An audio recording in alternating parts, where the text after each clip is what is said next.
Hi. Many people throughout their lives have experienced phenomena that wasn't easily explainable within what we consider to be our current day paradigm. Interviewees from Jeffrey Mishlov's New Thinking Aloud channel had success with different pursuits like remote viewing and communicating with the dead. Stephen A. Schwartz, on the 19th of January 2019, spoke with Jeffrey Mishlov in an interview called Remote Viewing in Nautical Astrology, the Caravel Project. The interview happened when Mercury was conjunct with Pluto at 22 degrees Capricorn, and Stephan spoke about using non-local consciousness to locate archaeological sites. 5 months later, Olav Solheim spoke with Dr. Mishlov in 2 different interviews, one called Paranormal Experiences of Children and another one called Telepathy with the Living and the Deceased. This interview happened when Mercury was opposite Pluto at 22 degrees Capricorn and 22 degrees Cancer. Mercury was at 22 degrees Cancer, and as well on this instance, Mercury and Mars were conjunct at 22 degrees Cancer. So Bruce Olav Solheim was talking about how he frequently, or maybe infrequently, but on occasion, go for these 3 or 4 mile walks, and it was walking on a sidewalk that was going up a mountain, and there he would do medium work.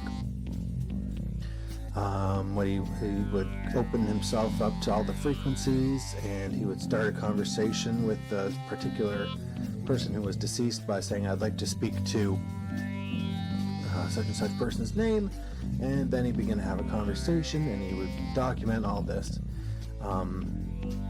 So the point being that these 2 occupations were quite out of the ordinary. They represented events that would make a person who was grounded in typical beliefs, in my opinion, they would have to adapt their worldview in order to validate the information that didn't fit all together. That didn't fit all together in what we would a normal worldview. So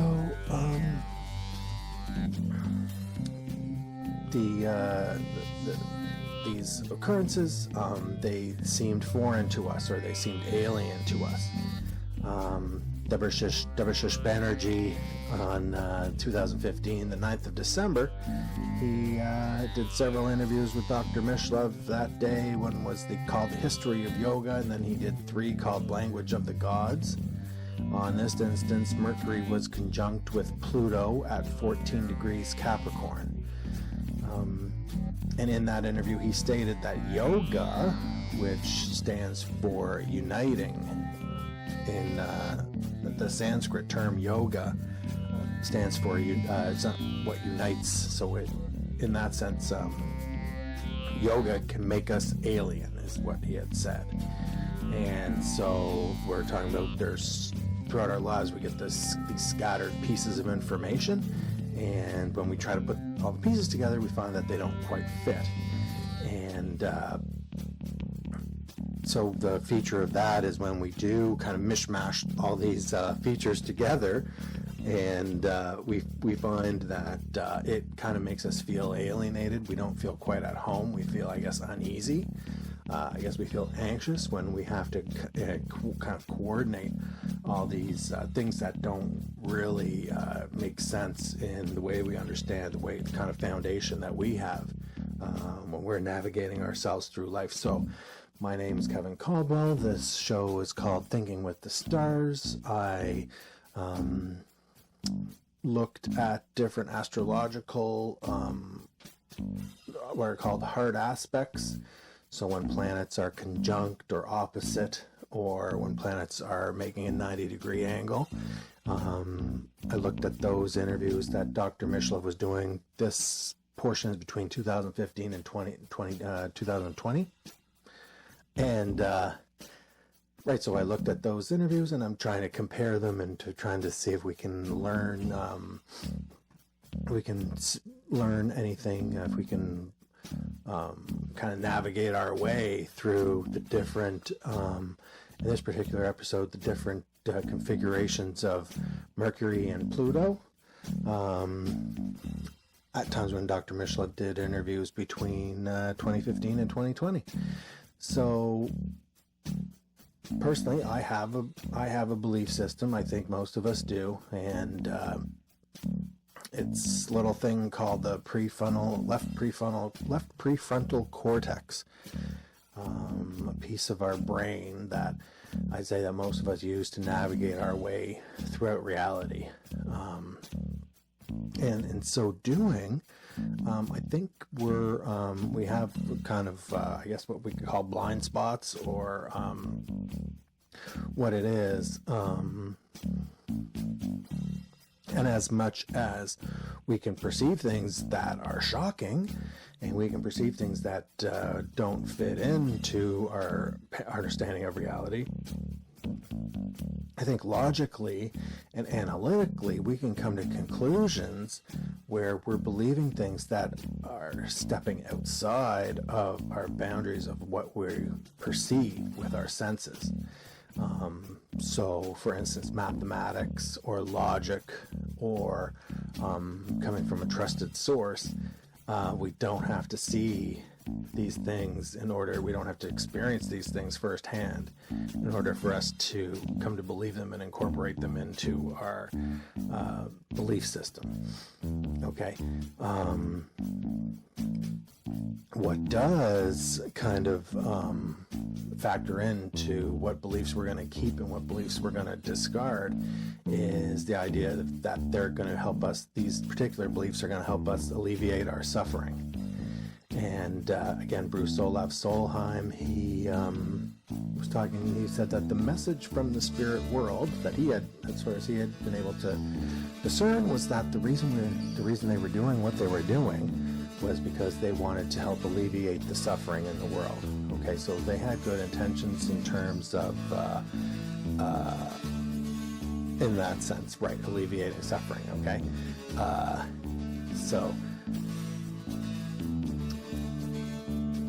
And by the same token, people didn't want to alleviate, or people didn't want to change their worldview if they believed that it was going to cause them more suffering.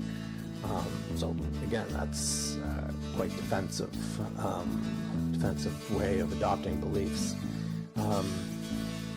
Debashish Banerji was talking about gentleman Alan Wallace, who called it a religious science of the mind. So we have kind of three elements there. We have religion, science, and the mind, which I would consider to be maybe our belief system, or kind of what we bring to the table. Our approach to life is kind of our mind, okay? Now, as a practitioner of faith, I would say, by what we believe, that religion and science were kind of taking the lead, and our mind was kind of picking up the pieces in terms of what we personally choose to believe. For instance, the discipline of neuroscience is talking about how typical brains process information, how typical brains think, So really, we're kind of becoming a little more cookie cutter as we're learning more about the human brain and the human mind, right? Because I would say our approach, our mind, is a reflection of our brain, our wiring. So we have our brain, our wiring that's in our bodies, and then when we spring to life, when we're animated out here in the world, that's a reflection of the way our brains are wired. Something like religion often bore the brunt of the frustration people had with their experiences of suffering. And Bruce Olav Solheim was talking about that when he said that he had students that were afraid to speak about their childhood experiences because they had a religious upbringing. And so a religious upbringing wasn't wasn't conducive to talking about different experiences that don't fit into the paradigm. Okay. He also said that in a post-abuse inner world, doorways opened up. So these are different experiences that we're having that open up doorways. Okay. And then I would suggest that he says doorways opened up in a post-abuse inner world.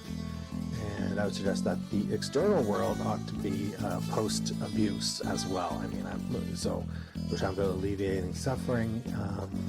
That's why spirits do what they do. So why would we be? What's the motivation for being abusive here? Okay, there's no motivation for being abusive as far as we can tell.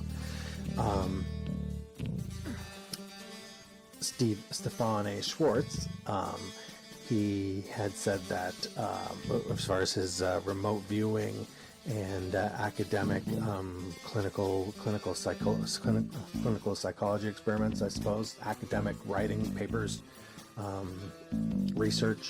academic research, it yields better, in order to yield better results. These things needed ethics, morality, judgment, heart, and practical utility. So, not just going by the mind's programming, what the mind's programming thinks, but having heart and being incorporating morality into experiments. And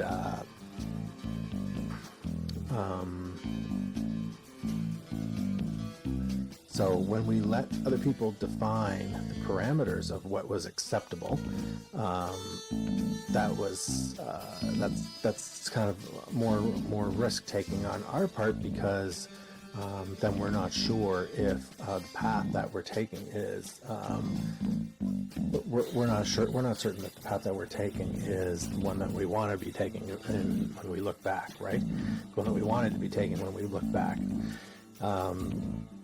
For instance, Stephan A. Schwartz spoke about how Christopher Columbus trafficked indigenous women to Europe as sex slaves. That was how he funded his expeditions.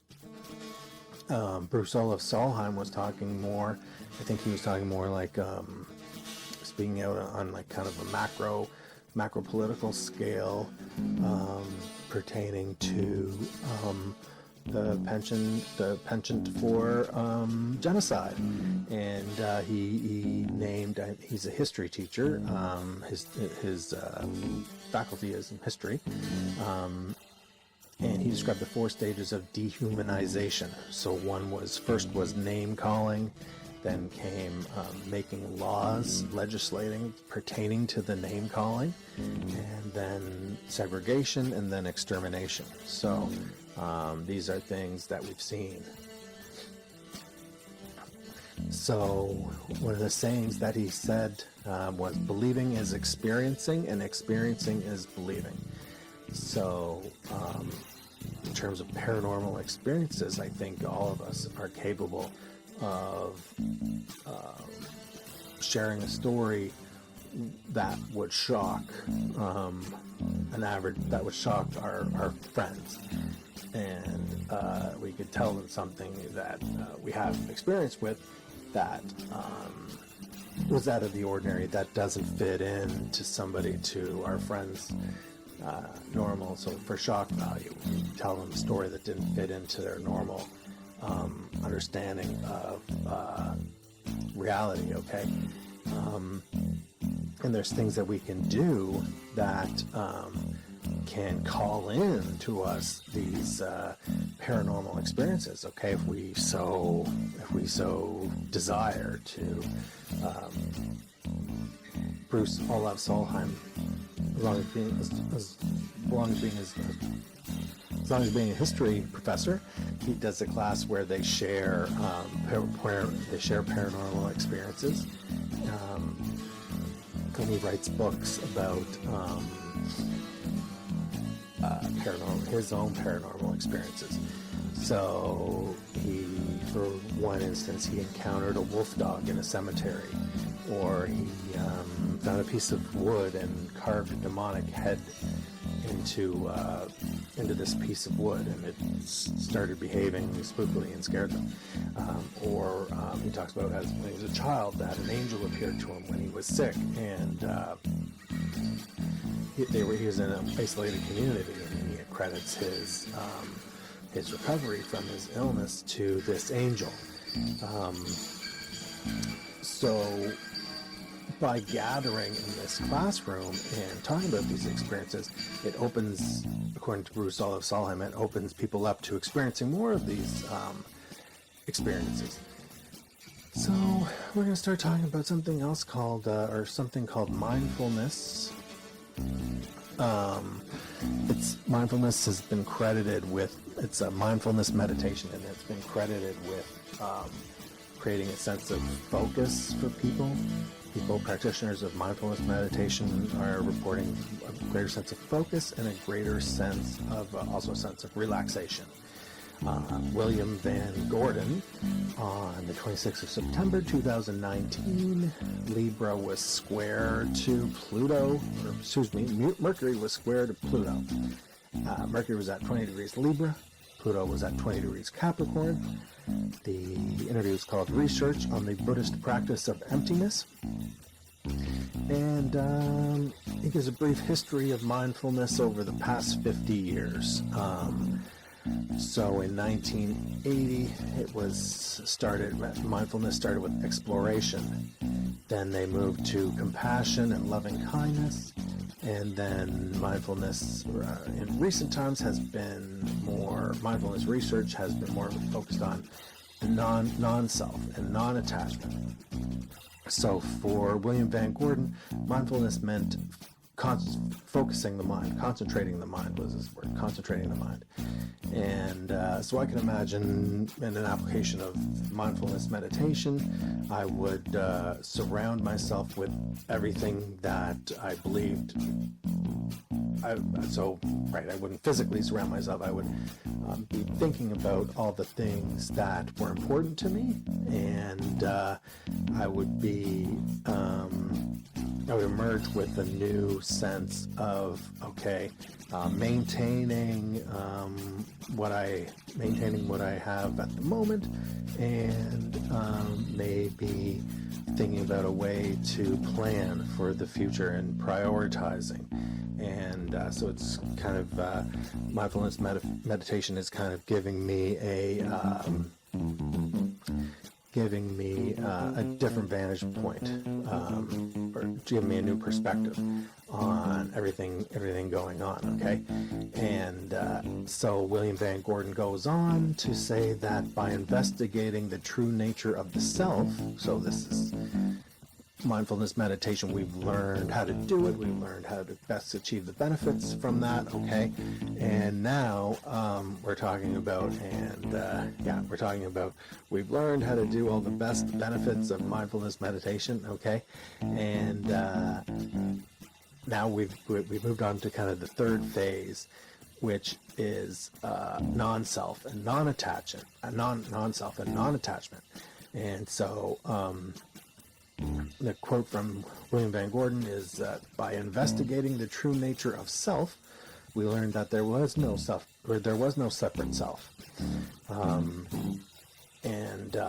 He goes on to say that when we let go of our strong attachment to the self, that's when we were able to embrace greater reality. Okay, Debashish Banerji, he says something similar.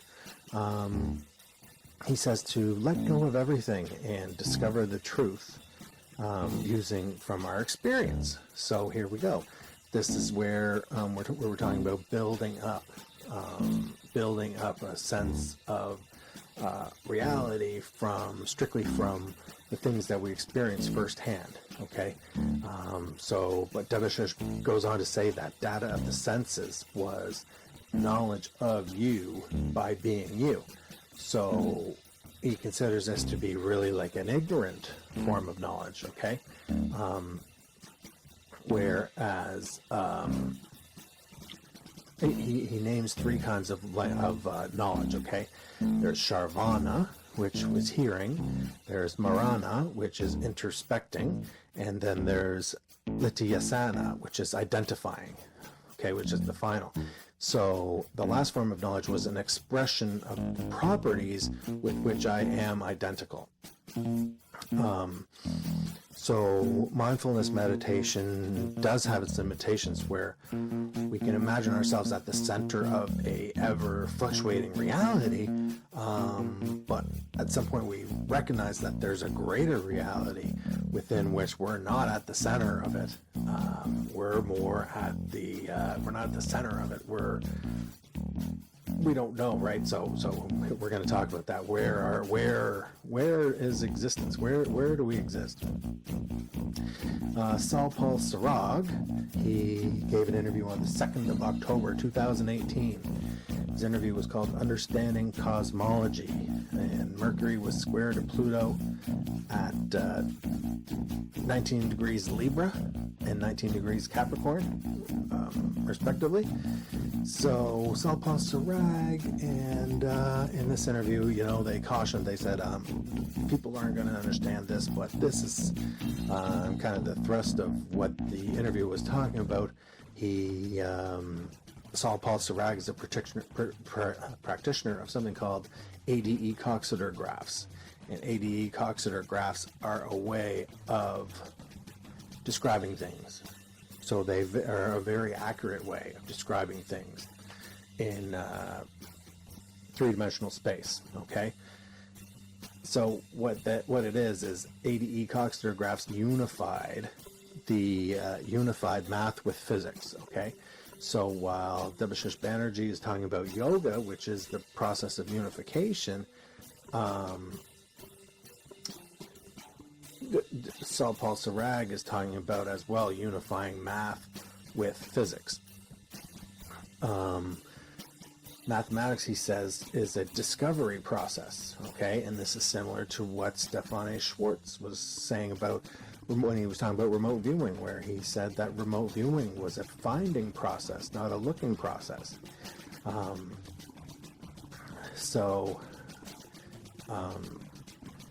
One of Saul Sirag's conclusions is that the picture of the cosmological picture is an infinite expanse where it's kind of like a big circle, and the ontological question of what is it that exists is only relative to a particular universe. So if we really need to have multi-dimensional beings in order to talk about the existence of which I assume we're not, to talk about the existence of things in other universes, okay? So for William Van Gordon, in order for him to say how and where did we exist, I think we can only conclude that if we're not talking about this universe, that there's potentially other universes with a lot more going on than we can ever really understand or ever really realize, okay? So, and as Debashish Banerji was advocating for, it's a scientific process of finding out the truth for our own selves. It's kind of that same idea of like an inner and an outer. So, on the outer sense, I might have perceptions and such which don't fit into my concept of truth. And then on the inner sense is I might not be getting the whole truth just relying on my own sense of introspection. There might be more that I'm not able to consider. Okay. Like for instance, the concept of Atman was the capacity for Brahman, the ultimate, to view itself infinitely. And so Debashish Banerji goes on to say that the experience of talking about the experience of not self, okay, and it wasn't just an inference; it was a matter of imagination, of not imagination, like using our imagination to put ourselves as if we were actually there. So that's where the factor of empathy, the empathy factor comes in, okay? Because it's a type of intuition that gives us, empathy is a type of intuition that gives us a type of knowledge. And this is knowledge where we're able to go somewhere other than our physical body. And so this is all leading into what William Van Gordon calls emptiness medication, emptiness meditation, which outperforms mindfulness meditation. So both emptiness and mindfulness have the feature of making practitioners feel more relaxed, making practitioners feel more focused, but the emptiness meditation makes practitioners have these spiritual insights that mindfulness and meditation does not. So the definition of emptiness from William Van Gordon is that not just using concentration, not just concentrating and focusing the mind, but using that concentration, using that focus to investigate the mind and phenomena.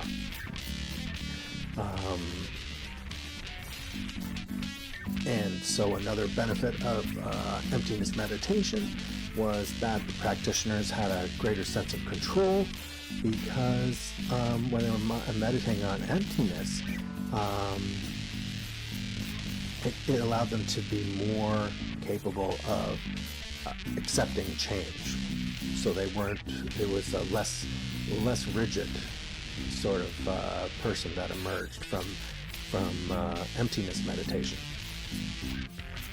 Now, I guess one of the downsides of emptiness meditation is that it kind of reduces us to nothing. And but for that part of what it is, it doesn't stop us from achieving a higher purpose. Like, for instance, remote viewers. So remote viewers, according to Stephan Schwartz, were creative people that were able to attain a sustained focused attention. Those are people who made the best types of remote viewers. And both Stephan and Debashish were speaking while Mercury and Pluto were conjunct. And so similarly, Debashish talks about the aim of yoga. So this is the aim of yoga is almost like, how do I unify myself? How do I unify? So the aim of yoga is how it was about unifying selves as a practice, as a general practice. And I'm going to take a sip here. He talks about two different aims of yoga. From the external and the internal. So from the external, it's conditioning. So, like I've said before, we're conditioned, whether that by the media or our family or our town or our schools, our friends. We pick up certain things along the way, okay? But yoga would aim to free ourselves from those, maybe in adolescence, maybe in our teenage years is where we're very impressionable, and we take those things with us. So firstly, yoga would aim to free ourselves from those beliefs that we hold. And secondly, yogis, they're not necessarily the most popular people, but they have a function in society. Yogis are trying to reprogram the world or recondition the world, and the aim is the aim for them is to allow for greater artistic freedom and creativity. So ultimately, we had a freedom to worship whatever deities that we chose, and going back and saying that might be a choice for helping us alleviate suffering. Okay, because it gives us the hope.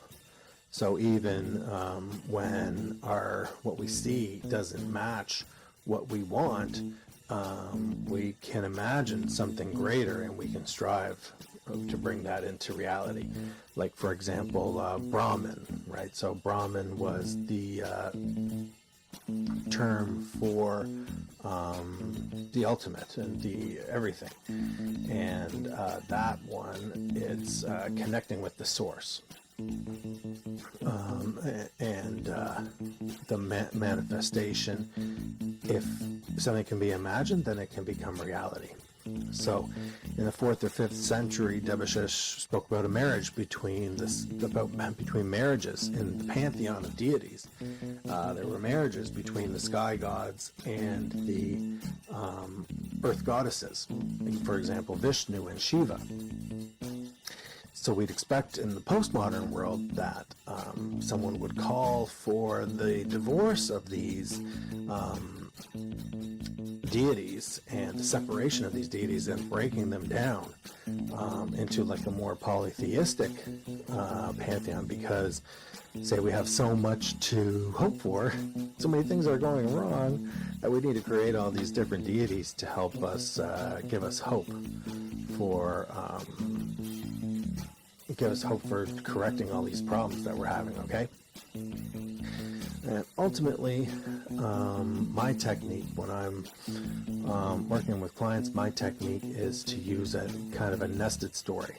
So, being empathetic, I would ask my clients, I'd say, how's everything going? And my client would tell me basically how everything was going, okay?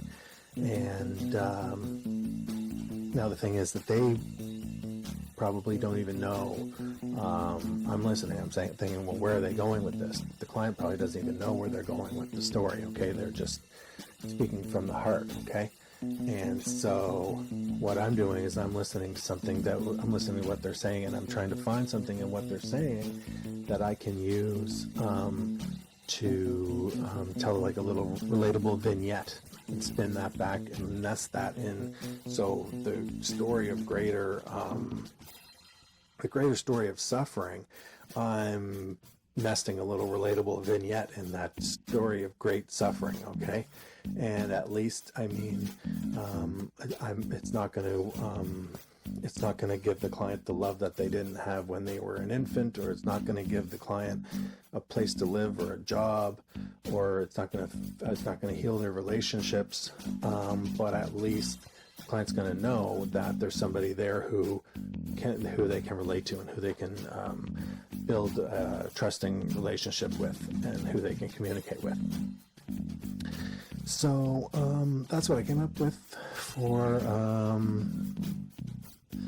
the interviews that occurred between 2015 and 2020 on Jeffrey Mishlev's New Thinking Aloud channel, when Mercury was in hard aspects with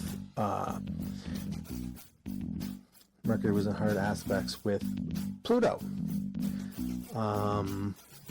I'll be covering the soft aspects sometime later for the interviews between 2015 and 2020, and then we're going to go into the hard aspects for the interviews between 2021 and 2025, and then we're going to do the soft aspects between 2021 and 2025. So let's hope Dr. Mishlev has a long run so I can continue doing this, and thanks so much. I really appreciate anyone who made it this far and had a listen. Please, I'll leave the comment section open. I'll put the links to all the interviews in the description. And hope everyone has a great day. And maybe listen to me again sometime.